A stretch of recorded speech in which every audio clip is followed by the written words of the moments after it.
तो आगे हम लोग अब देखते हैं गंगा नदी तंत्र के बारे में। इससे पहले हम लोगों ने देखा सिंधु नदी तंत्र को, अब आगे हम देखते हैं गंगा नदी तंत्र के बारे में। मुख्य जो नदी हो गई वो हमारी गंगा नदी है। गंगा नदी भी पूर्वगामी या पूर्ववर्ती नदी ही है।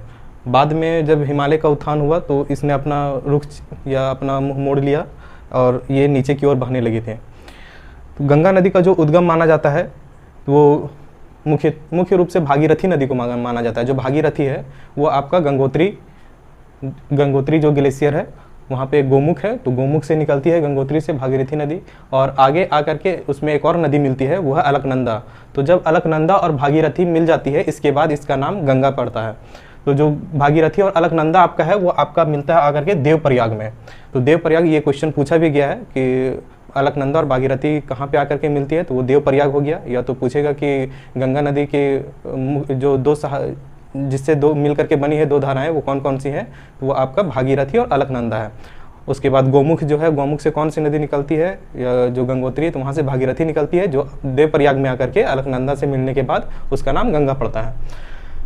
तो गंगा नदी जब यहाँ से निकलती है तो शिवालिक जो पहाड़ी है, जो हिमालय का सबसे निम्न श्रेणी है, पहाड़ मतलब हिमालय का जो श्रेणी समाप्त होती है शिवालिक हिमालय, तो उसके बाद तो वो आती है आपका ऋषिकेश में, ऋषिकेश। उसके बाद आगे हम लोग इसमें देखेंगे, वहाँ से निकलने के बाद इसमें कई नदियाँ मिलती हैं। कुछ नदियाँ इसकी बाईं ओर से मिलती हैं, बाईं ओर अर्थात उत्तर से आकर के मिलती हैं, और कुछ नदियाँ नीचे से आकर के मिलती हैं। जो नीचे से आकर के मिलती है उसमें सबसे प्रमुख यमुना नदी है।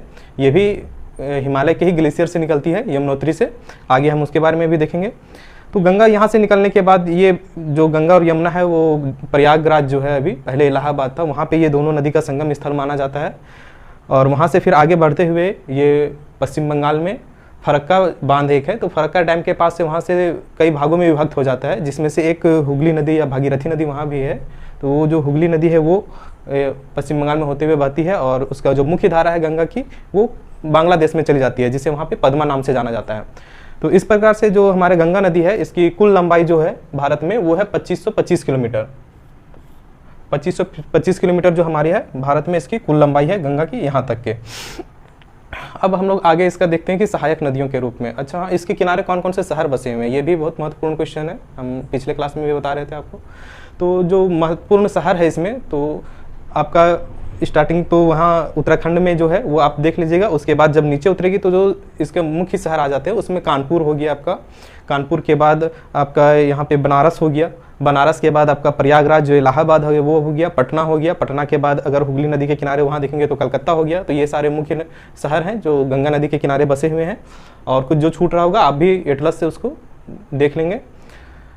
आगे हम लोग देखते हैं जो गंगा नदी के बाईं ओर से मिलने वाले, बाईं ओर अर्थात जो उत्तर से आकर के मिल लेंगे, तो उसकी कौन कौन सी सहायक नदियां हैं जो उससे बाईं ओर से, क्या कि क्वेश्चन में ये भी पूछता है कि कौन सी नदी है सो गंगा नदी के दाईं ओर से मिलती है, कौन सी नदी बाईं ओर से मिलती है, आपको ऑप्शन दे देगा। तो ये भी आपको ध्यान रखना है, दायां बायां। और बेसिकली आपको अगर नदी अगर आपका इधर गिर रही है बंगाल की खाड़ी में, अगर बंगाल की खाड़ी में आपका कोई भी नदी गिर रही है, मुंह इधर है, तो बाएं ओर से जो भी आएगा बाईं ओर से या उत्तर की ओर से एक ही हुआ, और या तो दाईं ओर से या दक्षिण की ओर से। जैसे नीचे से जाएगा तो ये दाईं ओर से या दक्षिण से, और ऊपर से कोई आ रहा है तो बाईं ओर से या उत्तर से मिलने वाली नदियाँ, उत्तर से मिलने वाली नदियाँ।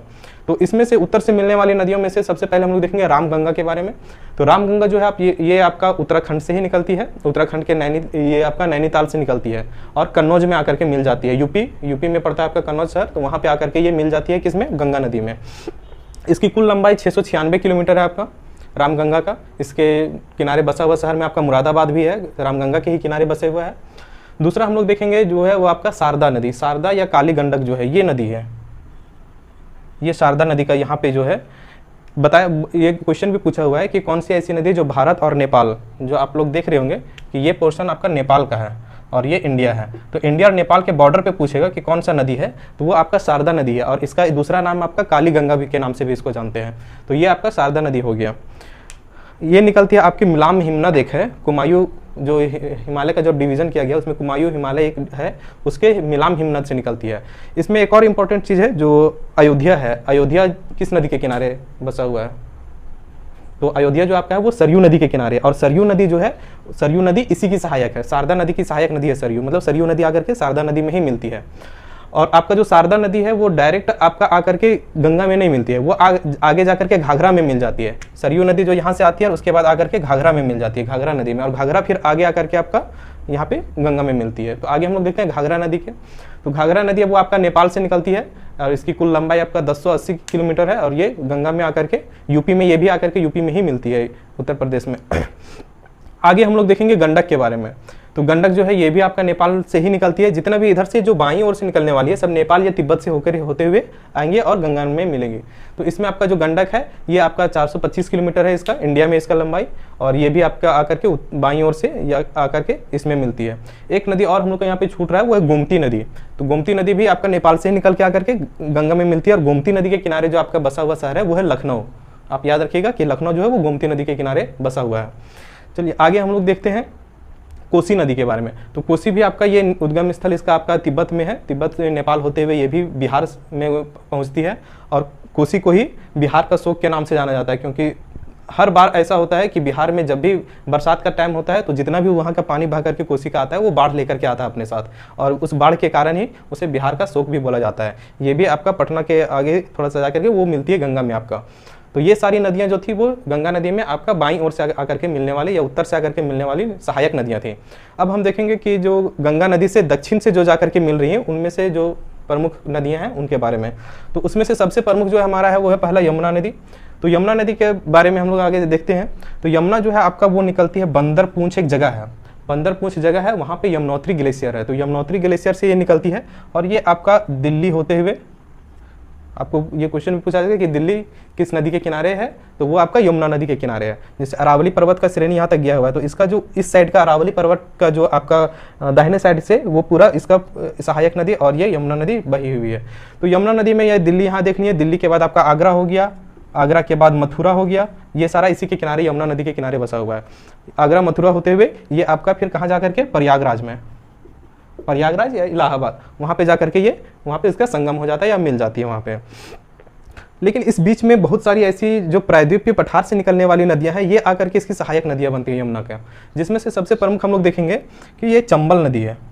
जो चंबल नदी है ये इसके सबसे प्रमुख सहायक नदी है। चंबल घाटी के बारे में आप लोग सुने ही होंगे, या चंबल का बीहड़ जो है वो बेसिकली आपका मध्य प्रदेश और राजस्थान का जो ऊपर का एरिया है इस भाग में चंबल वो जगह का नाम रखा गया है। और यहाँ जो मुख्य नदी है चंबल नदी, और चंबल की ही सहायक नदी है आपकी बनास और काली सिंध, ये सब आपकी चंबल की सहायक नदी है, ना कि यमुना की। ये भी क्वेश्चन पूछा हुआ है कि इनमें से कौन सी नदी यमुना की सहायक है, तो ये सारा ऑप्शन आपको दे देगा, उसमें बनास भी रहेगा। तो ये आपका बनास जो है वो यमुना की नहीं बल्कि चंबल की सहायक नदी है। चलिए आगे हम लोग देखते हैं। तो यमुना का जो कुल लंबाई है आपका वो है 1375। यहाँ प्रयागराज जो यमुनोत्री से लेकर के प्रयागराज तक की इसकी लंबाई जो है आपका वो कितना है, तो इसका 1375 किलोमीटर है, ये याद रखिएगा आप लोग। आगे देखते हैं जो चंबल का, तो ये चंबल निकलती कहाँ है, जना पाँव एक जगह है आपका मध्य प्रदेश में, और विंध्याचल श्रेणी जो है, अगर प्राकृतिक रूप से अगर वो स्थलाकृति पूछे कि किस स्थलाकृति से निकलती है, वो विंध्याचल श्रेणी, ये विंध्याचल जो पर्वतमाला है वहाँ से निकलती है, विंध्याचल से, यहाँ से। और इसकी कुल लंबाई आपका 995 किलोमीटर है। ये जो पूरा यहाँ से ट्रैवल करेगा ये 995 किलोमीटर इसका पूरा कुल डिस्टेंस हो जाएगा। और इसकी जो मुख्य सहायक नदी है चंबल की है वो है आपका बनास। तो बनास जो है ये आपका राजस्थान से निकलती है। राजस्थान में कहाँ, तो वो खमनौर एक जगह है, तो राजस्थान के खमनौर से निकलती है, और इसकी सिर्फ लंबाई आपका 480 किलोमीटर है बनास की, जो चंबल की सहायक नदी है। अब हम लोग आगे देखते हैं बेतवा के बारे में। तो बेतवा भी है, ये है बेतवा, तो बेतवा भी है, ये आपका यमुना का सहायक नदी है।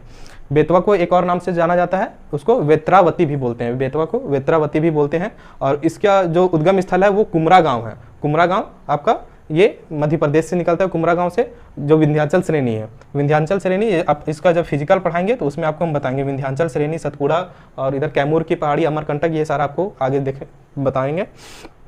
तो यहाँ से ये निकलती है बेतवा, इसका कुल 480 किलोमीटर है इसकी लंबाई, और ये जाकर के नीचे से जाकर के ये यमुना में मिलती है। इसके बाद इसका अगला जो सहायक नदी है वो है केन। केन नदी जो आप ये है ये कैमूर पर्वत से निकलती है। कहाँ से, कैमूर से, कैमूर पर्वत से ये निकलती है और जाकर के आपका मिल जाती है यमुना में। इसका कुल लंबाई आपका हो जाएगा 360 किलोमीटर, 360 किलोमीटर इसका कुल लंबाई हो जाएगा। इसके बाद एक और है काली सिंध या टोंक जिसको बोलते हैं, ये रहा, ये भी आपका राजस्थान से ही निकलता है, काली सिंध या टोंक जो है, इसका भी कुल लंबाई 416 किलोमीटर है। ये तो होगी आपका सहायक नदी किसकी, यमुना की सहायक नदी होगी। लेकिन हम लोग अभी पढ़ रहे थे किसका, गंगा का सहायक नदी। तो गंगा का सहायक हो गया यमुना, और यमुना के सहायक ये सारी नदियाँ होगी अभी जितने भी हमने बताया। लेकिन यमुना के बाद जो नेक्स्ट है इंपॉर्टेंट, वो है आपका दूसरा में सोन नदी।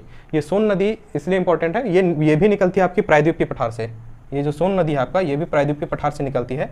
जो जगह का नाम है वो है अमरकंटक। अमरकंटक, यहाँ से एक और नदी निकलती है। जब हम प्रायद्वीपीय भारत की नदियाँ पढ़ाएंगे तो उसमें हम आपको बताएंगे कि एक और कौन सी नदी महत्वपूर्ण नदी है, वो यहाँ से निकलती है। तो ये अमरकंटक से यहाँ से निकल करके ये आपका छत्तीसगढ़ होते हुए यहाँ पे झारखंड का भी कुछ अंश इसमें पड़ता है, जो गढ़वा वाला क्षेत्र है वहाँ से ये निकलती है, और ये जा करके आपका पटना के आगे ये गंगा में मिल जाती है। तो ये भी नीचे से दक्षिण ओर से जाती है या दाहिने ओर से जा करके गंगा में मिलती है। इसकी कुछ सहायक नदियाँ, औरंगा नदी जो हम लोग, या उत्तरी कोयल नदी है, ये सारा जा करके आपका सोन नदी में आकर के ही मिलती है। इसके बाद हम लोग देखते हैं सोन नदी के बारे में। इसकी कुल लंबाई आपका सोन नदी का हो गया 780 किलोमीटर। अमरकंटक से लेकर के जहाँ तक उसका मुहाना है गंगा नदी का, तो कुल लंबाई इसका 780 किलोमीटर हो जाएगा। इसके बाद एक और नदी है जो है दामोदर नदी। दामोदर, ये भी झारखंड में छोटानागपुर पठार से निकलती है। एक जगह का नाम है टोरी, जो आपका लातेहार जिला में पड़ता है, टोरी चंदवा।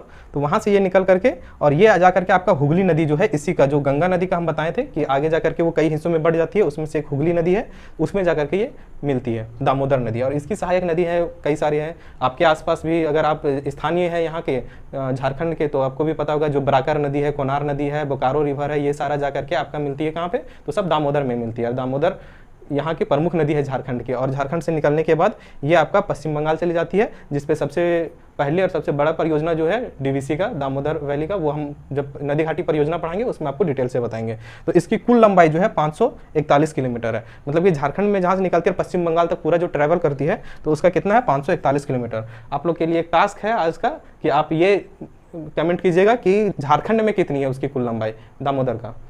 तो ये हो गया आपका गंगा नदी तंत्र के बारे में। अब नेक्स्ट हम लोग देखेंगे आपका ब्रह्मपुत्र नदी तंत्र के बारे में। ब्रह्मपुत्र नदी तंत्र आगे देखते हैं। ब्रह्मपुत्र नदी तंत्र, तो ये भी निकलती है आपके मानसरोवर जो झील बताए थे, जहाँ से आपका सिंधु नदी निकल रही थी, सतलुज नदी निकल रही थी, जो कैलाश पर्वत में इसके पूर्व से, तो इसके पूरब से निकलती है। और वहाँ जो इसको बोला जाता है इस नदी को, वो है सांगपो नदी। जो लिखाता है उसमें टी लिखाता है, लेकिन पढ़ाता है वो है सांगपो। तिब्बत में से सांगपो नदी के नाम से जाना जाता है। और यह भारत में प्रवेश करती है आपका अरुणाचल प्रदेश से। अरुणाचल प्रदेश में एक जगह है जहाँ, जिसके बोलते हैं नामचा बरवा। नामचा बरवा जगह है, और यहाँ से एक दर्रे से ये दिहांग, इसको इस जगह पे, इस नदी को दिहांग बोला जाता है इस जगह को, जहाँ से ये प्रवेश करती है। वहाँ से प्रवेश करने के बाद ये आपका अरुणाचल प्रदेश से आसाम होते हुए बांग्लादेश में प्रवेश कर जाती है, जहाँ पे इसका नाम जमुना हो जाता है। और जब गंगा जो यहाँ से प्रवेश करती है बांग्लादेश में, जिसका नाम पद्मा था, तो जब जमुना और पद्मा मिलती है तो फिर वो मेघना कहलाती है, दोनों का मिलने के बाद। इसमें हम मुख्य रूप से देखेंगे कि भारत में इसमें कौन कौन सी इसकी सहायक नदियां हैं जो इसके और किस ओर से आकर के मिलती हैं। तो सबसे पहले हम देखते हैं जो इसके बाईं ओर से आकर के जो मिलने वाली नदियां हैं।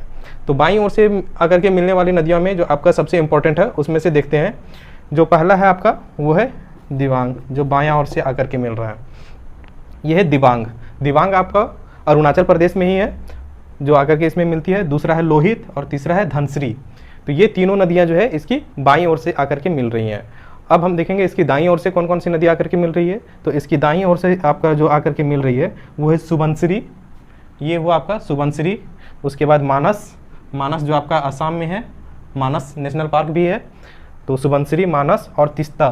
तीस्ता जो नदी है ये आपका सिक्किम से होकर के आती है। ये नदी सिक्किम में आपका दार्जिलिंग होते हुए ये नदी आएगी, और ये इंडिया में नहीं बल्कि बांग्लादेश में जाकर के ये इसमें मिलती है। तो जो इसके सबसे प्रमुख नदियों में से एक है तीस्ता नदी भी। तो ये सारी इसकी सहायक नदियां हैं। और इसको अगर आप और डिटेल में पढ़ना चाहते हैं अगर ब्रह्मपुत्र नदी को, तो पढ़िए, क्योंकि इसमें कुछ है महत्वपूर्ण चीज़ें, जैसे कि एक इसमें है द्वीप जो इसके बीच में पाया जाता है। जो नदियों के बीच में, भारत के अंदर जो नदी के बीच में अगर सबसे बड़ा द्वीप है तो वो द्वीप है यहाँ पे माजुली द्वीप। कई बार एग्जाम में पूछा गया है कि ये किस नदी में है, माजुली द्वीप है। तो ये आपका ब्रह्मपुत्र नदी पे है। इसकी कुल लंबाई जो है आपका 2900 किलोमीटर है कुल लंबाई, मतलब कि जहाँ से ये निकली है वहाँ से लेकर के पूरा बांग्लादेश तक। लेकिन भारत में अगर पूछा जाए तो भारत में इसकी लंबाई मात्र आपका 960 किलोमीटर है। तो इसमें और वैसा कुछ खास नहीं है। हाँ, एक चीज़ और है कि इसमें बाढ़ भी, असम में अधिकतर जो बाढ़ आती है तो तो इसी नदी की वजह से आती है। तो अगर असम में पूछा जाए कि बाढ़ का कारण क्या है, तो उसका ये आप दे सकते हैं कि ब्रह्मपुत्र नदी के कारण आती है। इसके अलावा अगर हम लोग देखेंगे कि ये जहाँ मिल रही है बांग्लादेश में जाकर के, तो वो भी मिलती है किसमें, तो गंगा में ही आकर के मिल जा रही है। तो अगर इंडिया में अगर छोड़िए, इंडिया में तो इसका सबसे गंगा का सबसे बड़ी सहायक नदी यमुना हो गया, लेकिन ओवरऑल अगर पूछा जाए कि संपूर्ण रूप से कि गंगा का सबसे लंबी या सबसे बड़ी सहायक नदी कौन है, तो वो आपका ब्रह्मपुत्र नदी ही है। तो ये सब छोटी छोटी चीज़ें जो आपको याद रखना है। तो इस तरह से आज हम लोगों ने जो हिमालय से निकलने वाली नदियाँ थी, तो हिमालय से निकलने वाली नदियों का लगभग पूरा जो नदी तंत्र था और उसकी सहायक नदियाँ सभी हम लोगों ने देख लिया। आप सबसे अनुरोध होगा कि अगर आपको मेरा वीडियो तो ज़रा सा भी पसंद आया तो ज़रूर उसको लाइक करें और सब्सक्राइब करें, क्योंकि बहुत मेहनत से हमने इसे बना रहा हूँ। और मैं चाहूँगा कि अगर आप लोग इस तरह के और वीडियो अगर देखना चाहें तो मेरे चैनल को ज़रूर सब्सक्राइब करें, क्योंकि ड्यूटी करते हुए भी मैंने फुर्सत निकाल करके आप लोगों के लिए ये तैयार कर रहा हूँ। और ये मेरा अभी स्टार्टिंग है, शुरू है, और आप लोग इसमें अपना कमेंट ज़रूर करें कि क्या और सुधार होना चाहिए। तो धीरे धीरे मैं और इसमें इम्प्रूवमेंट करने की कोशिश करूँगा। आप सबों को बहुत बहुत धन्यवाद।